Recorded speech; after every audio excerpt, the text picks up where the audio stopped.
সবাইকে নমস্কার। সবাইকে আমি পম্পি চলে এসেছি আবারও নতুন একটা ভিডিওর সাথে। আজকে যে ভিডিওটা আমি আপনাদের সাথে শেয়ার করছি সেই ভিডিওটা হয়েছে মে মাসের 3 তারিখে। তো মে মাসের 3 তারিখের করা ভিডিও আমি আজকে আপনাদের সাথে শেয়ার করছি, কারণ এডিটিং করা আর ভয়েস রেভারের জন্য আমার এই ভিডিওটা শেয়ারই করা চলছিল না। তবে এত সুন্দর করে ভিডিওটা করেছিলাম, তাই ভাবলাম আপনাদের সাথে কিভাবে শেয়ার না করি। একটু দেরি হয়ে গেছে, তারপরও ভাবলাম ভিডিওটা আপনাদের সাথে শেয়ার করি। আশা করি আপনাদের আমার আজকের এই ভিডিও ভালো লাগবে। ভালো লাগলে একটা লাইক করে আমার পাশে থাকবেন। তো চলুন শুরু করা যাক। প্রথমেই তো দেখালাম আমরা বেরিয়ে পড়েছি আর যাচ্ছি একটা অন্নপ্রাশনে। অন্নপ্রাশনটা হয়েছে আমার এক মাসি শাশুড়ির ঘরের ননদের মেয়ের অন্নপ্রাশন, মানে আমাদের ভাগ্নির অন্নপ্রাশন। তো অন্নপ্রাশনের জন্য আমরা সকলে মিলে, আমাদের শ্বশুরবাড়ির পরিবারে সকলে মিলে আমরা বেরিয়ে পড়েছি। অন্নপ্রাশনের নিমন্ত্রণটা ছিল আজকে দুপুরের খাওয়া দাওয়া আর রাত্রের। তো দুপুর 12টার থেকে নিয়ে রাত্রে 12টা পর্যন্তই নিমন্ত্রণটা ছিল। আর আমরা যেতে যেতে এখন যাচ্ছি, প্রায় সন্ধ্যা হয়ে গেছে। 5টার সময় ঘর থেকে বেরিয়েছি, তারপর দিদিভাইয়ের ঘরে গিয়ে দিদিভাই রেডি হওয়ার পরে প্রায় 5:30 6টা নাগাদ আমরা ঘর থেকে বেরিয়ে পড়েছি। ওইদিকে আমার শাশুড়ি মা, আমাদের প্রিয়ম সোনা, ওনারা সবাই যাচ্ছে আমার বড় আরেক মামা শ্বশুরের সাথে। তো সকলে মিলেই আমরা বেরিয়ে পড়েছি। আর এই যে আমি আর এই ওবেরে আছে বানিকার বাবা, দিদিভাই আর জাইম্বু। তো আমরা ঘরের থেকে একটা ওবের নিয়ে আমরা সকলে মিলে চলে যাচ্ছি ওই যে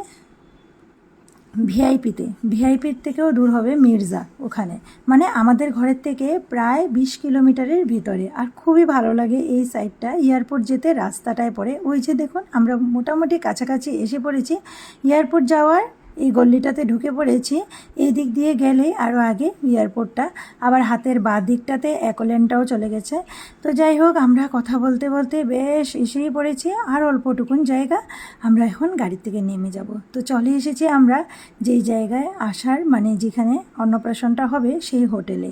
তো এই যে আমরা সকলে মিলে এসে পৌঁছিয়ে গেছি, নেমে যাব এখন হোটেলে। তো এই যে আমরা সকলে নেমে পড়েছি, আমি বানিকা বাবা, আর ওই যে দেখুন বানিকা বাবা হেঁটে হেঁটে যাচ্ছে, পিছে পিছে বানিকা, আর এদিকে দিদিভাই জাইম্বু আছে। আর সকলে মিলেই আমরা ঢুকে পড়ছি। তো প্রথমে আমরা দেখলাম ওই যে জ্যোতি ভবন লেখা, এই জ্যোতি ভবনের অ্যাড্রেসেই তো নেমেছি। তারপর ভিতরে ঢুকে দেখলাম মনে হচ্ছিল যে আমরাই একা, সব আর বোধহয় কেউ নাই।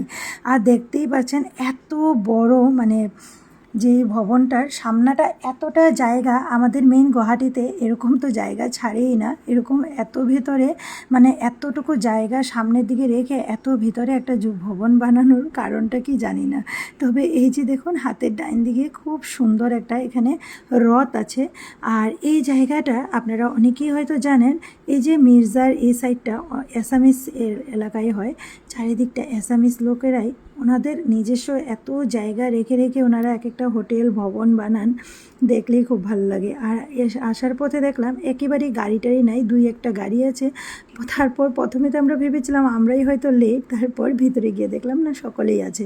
এই যে আমার ভাগ্নির যে অন্নপ্রাশন, এখানে খুব সুন্দর করে ডেকোরেশন করা হয়েছে। আর এই যে আমার এই ছোট্ট ভাগ্নি মানিয়াতা, আজকে ওর অন্নপ্রাশন হয়েছে। দুপুর থেকে বেচারি খুব টায়ার্ড, এই দেখুন শুধু কান্নাই করে যাচ্ছে। তারপর একটা ফটো আর একটু ভিডিও করলাম ওর সাথে। তারপর তো আর ওর নাগালি পাইনি, কারণ ওর মা স্কুলে বসে বসে ও ঘুমাচ্ছিল। আর সকাল থেকে একদম ও টায়ার্ড ছিল। আর এদিকে দেখুন খুব সুন্দর করে সাজিয়েছে পুরো হোটেলটাতে, হ্যাপি অন্নপ্রাশনও লেখা। তারপর আমরা সকলের সাথে মিললাম। আর এই যে আমাদের ছোটো মামা ছোটো মামি আসার বাকি ছিলেন, ছোটো মামা ছোটো মামিও চলে এসেছেন। এদিকে মা তো আগেই এসেছেন আমার আরেক মামা শ্বশুরদের সঙ্গে। আর এই যে ছোটো মামা যিনাকে প্রণাম করলেন, ইনি হয়েছেন আমার ননদের শাশুড়ি মা। আর আমার ননদ এই সময়টা নেই, ও চলে গেছিলো ঘরে, কারণ ওরা তো আজকে দুপুর সকালে 11টার থেকে এখানেই ছিলেন। তারপর ও পুচকির জন্য খাওয়া আনতে গেছিলো, তো ও আসেনি এখনও। আর আমরা এখন স্টার্টারের দিকে চলে আসছি, স্টার্টার খাবো বলে এসেছি। তো আমরাও প্রায় 2 ঘন্টার রাস্তা, 2-2.5 ঘন্টার রাস্তা হবে, আমরাও চলে এসেছি। খিদাও পেয়ে গেছে।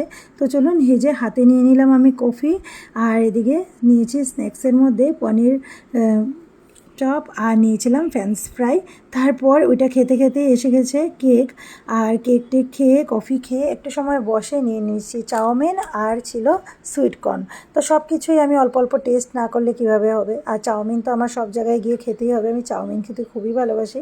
তারপর এই যে আমার ননদ চলে এসেছে, ওই যে সাদা রঙের মেখলা চাদরে যিনি, এই হয়েছে আমার ননদ, আর এই যে এদিকে সাদা কালারের পাঞ্জাবিতে আমার ননদের হাজবেন্ড। তো আমরা সকলে মিলে এখানে একটা ফটো তুললাম, তারপর পুরোটা আপনাদেরকে ঘুরিয়ে ঘুরিয়ে একটু দেখাচ্ছি। খুব সুন্দর করে এই ভবনটাকে সাজানো হয়েছে। আর এদিকে এই যে আমার বড় মামা শ্বশুর, ছোটো মামা শ্বশুর আর আমার হাজব্যান্ড আর দিদিভাই, সবাইকে বললাম তোমরা দাঁড়াও, একটা তোমাদেরকে ফটো তুলে দিই আর একটা ভিডিও ক্লিপ নিয়ে রাখি।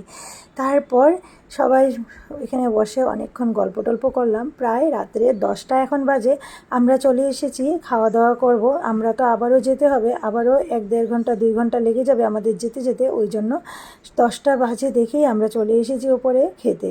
আর সকলেই ফার্স্ট ফ্লোরে বসে আছে, আর খাওয়ার সব কিছু ব্যবস্থা করা হয়েছিল সেকেন্ড ফ্লোরে।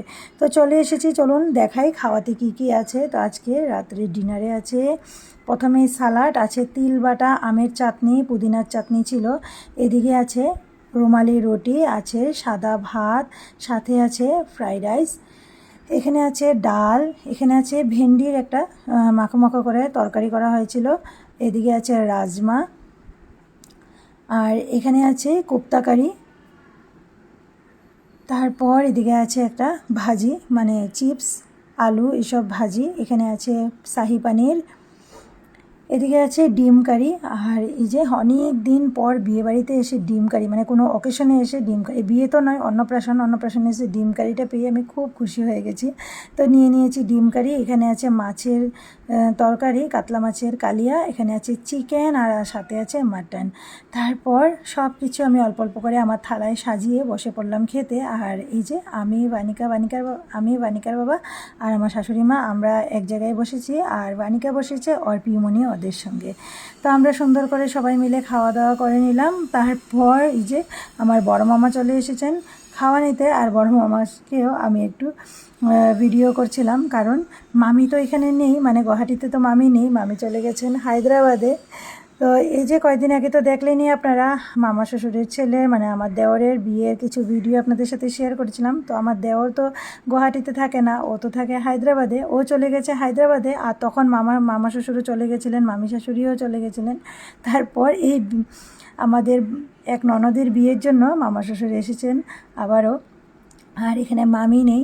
তো এই যে মামা শ্বশুরের দিকে খাওয়া দাওয়া নিয়ে নিল, আর মামার শরীরটা একটু খারাপ চলছে কয়েকদিন থেকে, একটু ডক্টর দেখাচ্ছেন, এই জন্য প্লেটের মধ্যে অল্প একটু খাওয়া নিয়ে বসেছেন, বলছেন যে না এত রিচ খাবো না। আর আমাদের তো অনেক বিয়ে টিয়ে সব কিছুই গেল, 1-2 মাসের মধ্যে এত রিচ খাওয়া হয়েছে, ওই জন্য মামা অল্প অল্প করে নিয়েছে। তারপর মামাকে ওইদিকে খাওয়াতে বসিয়ে আমি চলে এসেছি ডেজার্টের আইটেমগুলো আপনাদেরকে দেখাতে। ছিল পায়েস, ছিল ফ্রুট সালাড, একটা ছিল মিষ্টি দই, আর আইসক্রিমের অপশন ছিল, আপনারা যে আইসক্রিম খেতে চান সব কিছুই। তো সুন্দরভাবে আমরা খাওয়া দাওয়া শেষ করে নিলাম। আর এদিকে বড় মামা শ্বশুর, এদিকে মেজো মামা শ্বশুর, মেজো মামি শাশুড়ি, আর আমাদের দেওর, আমার মানে দেওর, সবাই ওরা বসে খাচ্ছিল, আর আমরা ওই সাইডটাতে কিছু ফটো টটো তুললাম। তারপর আমরাও চলে যাব ঘরে। আর এই যে আমার মেজো মামি শাশুড়ি আর ওনারা সবাই খাচ্ছেন। তো আমরা সবাইকে বলে তারপর আমরা এখন ঘরে চলে যাব, কারণ আমরা এদিক থেকে বেরোতে যে 10:30 11টার মধ্যে যদি না বেরোই তাহলে আমাদের আস্তে আস্তে আবার দেরি হয়ে যাবে। ওনারা তো গাড়ি নিয়ে গেছেন নিজেদের, তো ওনাদের যত রাত্রি হোক কোনো টেনশন নেই। তারপর চলুন একটা জিনিস দেখাই। এই যে দেখুন মেয়েগুলো, ওনারা যে সার্ভ করছিল, ওনাদের গায়ের এই যে মেখলা চাদর, ওনাদের এই কাপড় চোপড় দেখে আমার এতটা ভালো লাগছিলো। এই হোটেলের হয়তো ওনারা পরেছিলেন একটা লাল পায়রা মুগা কালারের মেখলা, মাথায় ছিল ওনাদের অ্যাসামিস গামছা, মানে অ্যাসামিস কালচারটা খুব সুন্দরভাবে ওরা মানিয়ে সুন্দরভাবেই এখানে পালন করেছেন। আমার খুবই ভালো লাগলো এই জিনিসটা, তো ভাবলাম আপনাদের সাথে শেয়ার করি। আর এই যে সবার সাথে কথা বলে আমরা এখন বেরিয়ে গেছি, সবাই রয়ে গেলেন, ওনারা আস্তে আস্তে আসবেন। প্রায় 11টা বাজতে চলছে, আমরা এখন বেরিয়ে পড়েছি। আর এই যে দেখুন বাইরে এত গাড়ি, যখন আমরা এসেছিলাম তখন একেবারেই গাড়ি ছিল না, একটা কি দুইটা ছিল, আর আমরা ভিতরে ঢোকার পর এখন দেখুন এত লোকজন এসেছে। আর হয়েছে দেখুন সাইনবোর্ডে লেখা ঝালুকবাড়ি এখান থেকে 11 কিলোমিটার আর গুয়াহাটি 20 কিলোমিটার। তো আমরা এতটা দূর যেতে হবে, ওই জন্য সকলকে টাটা বলে আমরা চলে এসেছি। তারপর এখানে হয়ে গেল আরেক কাণ্ড। উবেরে বলছিলেন আমাদেরকে নিয়ে যাবেন না, যেই উবেরটা বুক করা হয়েছে বলেছেন 5 জন নেওয়া যাবে না। তারপর ওই উবেরটাকে ক্যান্সেল করিয়ে দিয়ে আরেকটা উবের নেওয়া হয়েছে। উনি আবার বেশি কিছু বললেন না, প্রথমে 5 জন দেখে মানা করার পর আবার বললেন ঠিক আছে আমাকে 50-100 টাকা বেশি দিয়ে দিয়েও হয়ে যাবে। তো যাই হোক মানলেন, এটাই অনেক বেশি বড় কথা, না হলে আমাদেরকে মধ্যেই একজনকে থেকে যেতে হতো মামাদের সাথে আসার জন্য। তারপর আমরা বেরিয়ে পড়লাম আসার জন্য। আসতে তো একেবারেই মন চাইছিল না, কারণ ফ্যামিলির যখন সবাই থেকে যায় আর মাঝখান থেকে আপনাদেরকে আসতে হয়, এতটাই খারাপ লাগে। যদি আমাদের ঘরের খুব কাছে হতো তাহলে হয়তো এত তাড়াতাড়ি আমরাও আসতাম না, আমরাও আরেকটু সময় ওদের সঙ্গেই থাকতাম। সত্যিতেই খুবই সুন্দরভাবে সন্ধ্যাটা কাটালাম আর খুব আনন্দ করেছি, খুবই ভালো লেগেছে। আর আমাদের শ্বশুরবাড়ি পুরো পরিবারটাতে মানে এতটাই ভালো লাগে, সবার সাথে থাকলে কেমনি যে 2-3 ঘন্টা চলে যায় বোঝাই যায় না। তো চলুন, এই যে কিছু ফটো আপনাদের সাথে শেয়ার করেছি। আর এই যে আমার সেই ননদ যার বাচ্চার আজকে অন্নপ্রাশন, দেখতে দেখুন মা সরস্বতীর মতন আমার এই ননদ। সত্যি ও যত সুন্দর দেখতে, মনটাও তার এতই সুন্দর। আর ওর ফ্যামিলিরও সবাই এত ভালো মানুষ, ওনাদের সাথে আমাদের প্রথমেই পরিচয় হয়েছে, তবে আমাদের খুবই ভালো লেগেছে। আর সন্ধ্যাটা খুব সুন্দর কাটালাম। আপনাদের ভিডিও কেমন লাগলো নিশ্চয়ই জানাবেন। ভালো লাগলে একটা লাইক করে দেবেন।